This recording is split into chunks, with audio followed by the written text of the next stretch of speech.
వీళ్ళ అభ్యర్థులు రోజు రోజుకు బలహీనపడుతున్నటువంటి తెలుగుదేశం పార్టీ మరోపక్క ఏపీ సీఎం జగన్ బస్సు యాత్రతో మరింత కుదేలు. కోనేటి ఆదిమూలం, కొలికపూడి శ్రీనివాసరావు, మంతెన రామరాజు, రఘురామకృష్ణరాజు. సత్యవేడు అభ్యర్థి మార్పు, ఉండి అనపర్తి సీట్లపై అనిశ్చితి.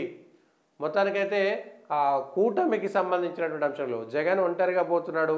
కూటమికి సంబంధించినటువంటి అభ్యర్థుల విషయంలోనే ఇప్పటికీ కొంత కలగాపులగంగా ఉన్నట్టుగా మనకు అర్థమవుతున్నది. ఇప్పుడు షర్మిల ఎవరి కోసం పనిచేస్తున్నారు? కాంగ్రెస్ పార్టీ కోసం పనిచేస్తున్నారా?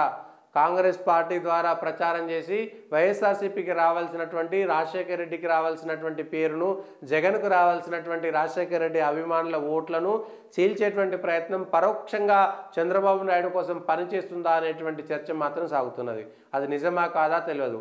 ఆంధ్రప్రదేశ్లో కాంగ్రెస్ పార్టీకి షర్మిలను అధ్యక్షురాలుగా చేసి కడప నుంచి పోటీ చేయించి రాష్ట్ర వ్యాప్తంగా తిప్పడం వెనక కాంగ్రెస్ పార్టీ పరోక్షంగా జగన్ను ఓడించడం కోసము, టీడీపీకి అనుకూలంగా పనిచేయించడం కోసం షర్మిలకు సంబంధించినటువంటి యాత్ర కానీ ఇంకొకటి కానీ సాగుతుంది అనేటువంటిది జరుగుతున్నటువంటి చర్చ.